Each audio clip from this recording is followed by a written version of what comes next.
तो hello friend, मैं रोशन कुमार अपना YouTube channel A to Z by knowledge का स्वागत करता हूं। आज हम लोग देखेंगे अम्ल और क्षार के बारे में, acid and base short revision करते हैं। तो आइए हम लोग देखते हैं। तो अम्ल किसे कहा जाता है? अम्ल के बारे में दो वैज्ञानिकों का राय है। जैसे आर्हेनियस के अनुसार कि अम्ल वे पदार्थ हैं जिसमें हाइड्रोजन आयन पाया जाता है, यानी कि वह जल में घुलकर हाइड्रोजन मुक्त करता है। तो अम्ल के बारे में देखेंगे कि अम्ल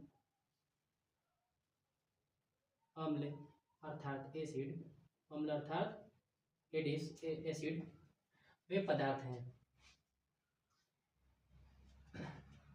वे पदार्थ जो वे पदार्थ जो जल में घुलकर जो वे पदार्थ जो जल में घुलकर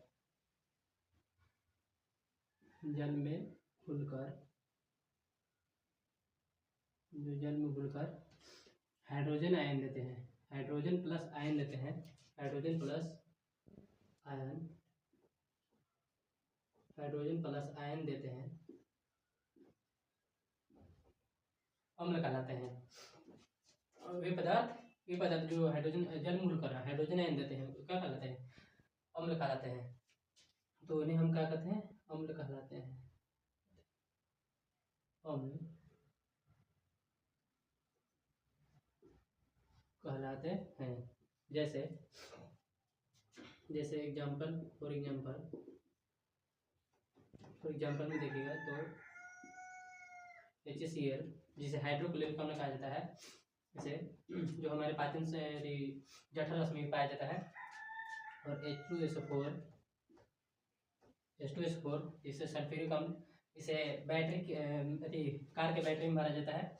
और इसे किंग ऑफ एसिड कहा जाता है, यानी कि अम्लों का राजा के रूप में जाना जाता है। इसे एक होता है नाइट्रिक अम्ल HNO3, इसे क्वीन ऑफ एसिड कहा जाता है, इसे किंग ऑफ एसिड कहा जाता है, अम्लों का राजा, किंग ऑफ एसिड। और इसे क्वीन ऑफ एसिड कहा जाता है, क्वीन ऑफ एसिड कहा जाता है, यानी अम्लों के रानी। और भी होते हैं। तो क्षार को देखते हैं। अब क्षार तीनों को देख लेंगे, फिर आगे देखेंगे। अम्ल, क्षार में क्या पढ़ना है? तो क्षार को कहते हैं बेस, क्षार को बेस कहते हैं। यानी वे पदार्थ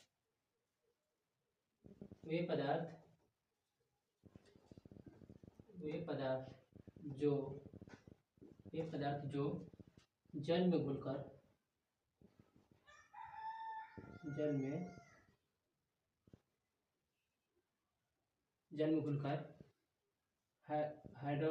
हाइड्रा ऑक्साइड देते हैं, यानी OH माइनस आयन देते हैं,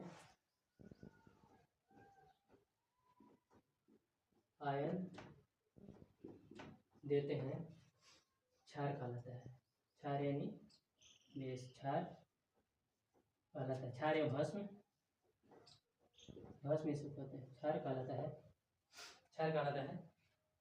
वे पदार्थ जो जल में घुलकर OH माइनस आयन देते हैं, उसका कहलाते हैं, क्षार कहलाता है, या भस्म इसी को बोलते हैं। और क्षार में क्या हो जाए? फॉर एग्जाम्पल में जैसे sodium hydroxide NaOH, sodium hydroxide, जिसे कास्टिक सोडा कहा जाता है, सोडियम हाइड्रोक्साइड कास्टिक सोडा कहा जाता है। और वो होता है कास्टिक पोटास, पोटेशियम हाइड्रोक्साइड, जिसे कास्टिक पोटास कहा जाता है। और कास्टिक पोटास सोडियम और कास्टिक सोडा। तो देखते हैं कुछ अम्ल और कुछ पदार्थ जिसमें कौन सा पदार्थ में कौन सा अम्ल पाया जाता है, क्वेश्चन बार बार पूछता है। इसमें देख लेते हैं। तो इधर अम्ल लिखेंगे, तो इधर पदार्थ।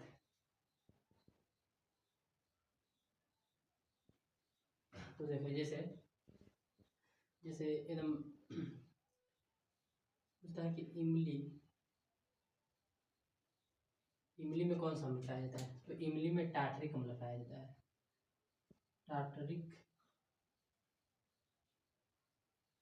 टार्टरिक अम्ल पाया जाता है, इमली में टार्टरिक अम्ल पाया जाता है। फिर संतरा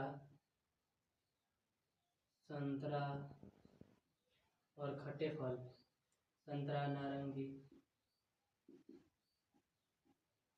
खट्टे खट्टे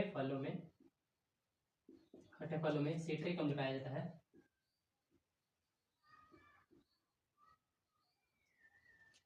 खट्टे फलों में सिट्रिक अम्ल पाया जाता है। फिर सेब में मौलिक अम्ल पाया जाता है। मौलिक अम्ल जिसे कहा जाता है मौलिक अम्ल। सेब में मौलिक अम्ल पाया जाता है। मौलिक अम्ल पाया जाता है सेब में। और चींटी के डंक या बिच्छी के डंक में चींटी के डंक या बिच्छी के डंक में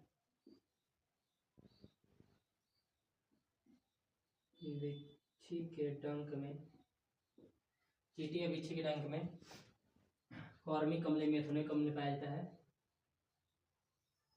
फॉर्मिक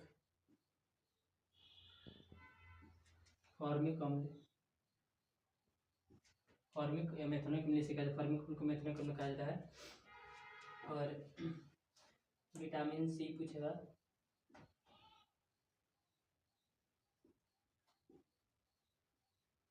विटामिन सी को में एस्कॉर्बिक अम्ल, जिसे विटामिन सी का रासायनिक नाम ही होता है एस्कॉर्बिक अम्ल।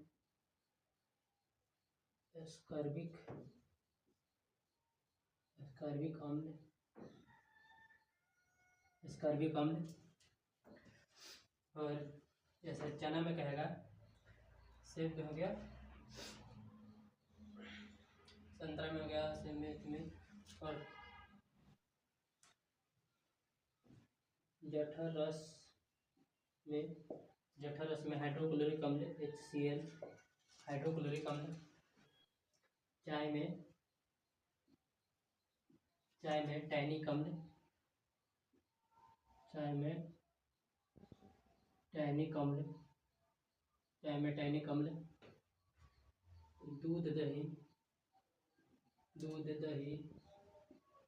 दूध दही में लैक्टिक अम्ल। दूध दही में कुछ भी लैक्टिक अम्ल। और टमाटर में ऑक्जेलिक अम्ल।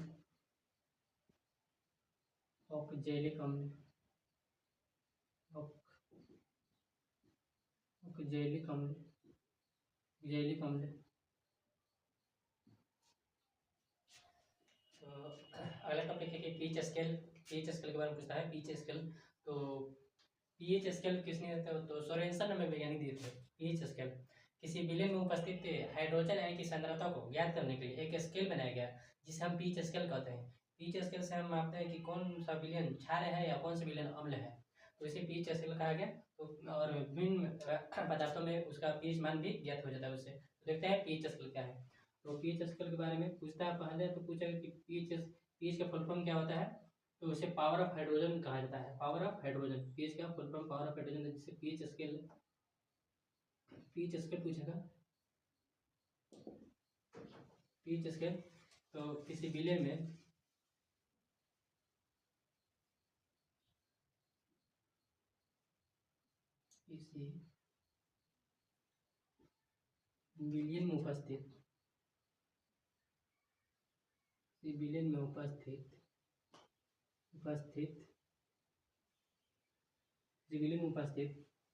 किसी विलयन में उपस्थित हाइड्रोजन आयन की सांद्रता को ज्ञात करने के लिए हाइड्रोजन आयन की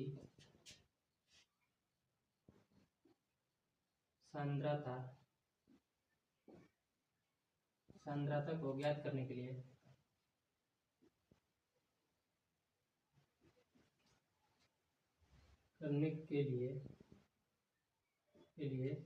एक स्केल दिया गया। एक स्केल विकसित किया गया, ऐसे बोल सकते हैं कि विकसित किया गया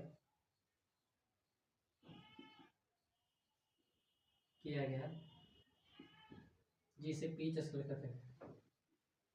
जिसे पीएच स्केल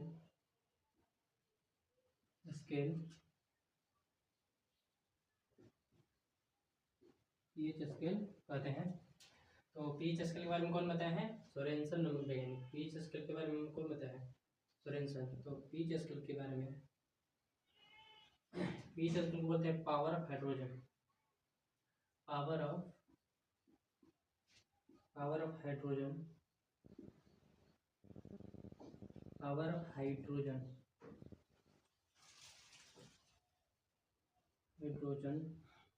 इसके बारे में, पीच के बारे में सोरेनसन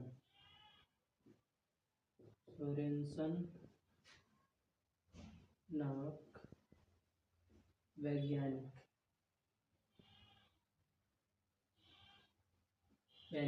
बताया है इसके बारे में। अब विभिन्न पदार्थों में कितना पीच मान होता है वो देख लेते हैं। तो अब देखिए कि कौन सा पदार्थ में कितना पीच मान होता है। ये पदार्थ है, ये है पीच मान।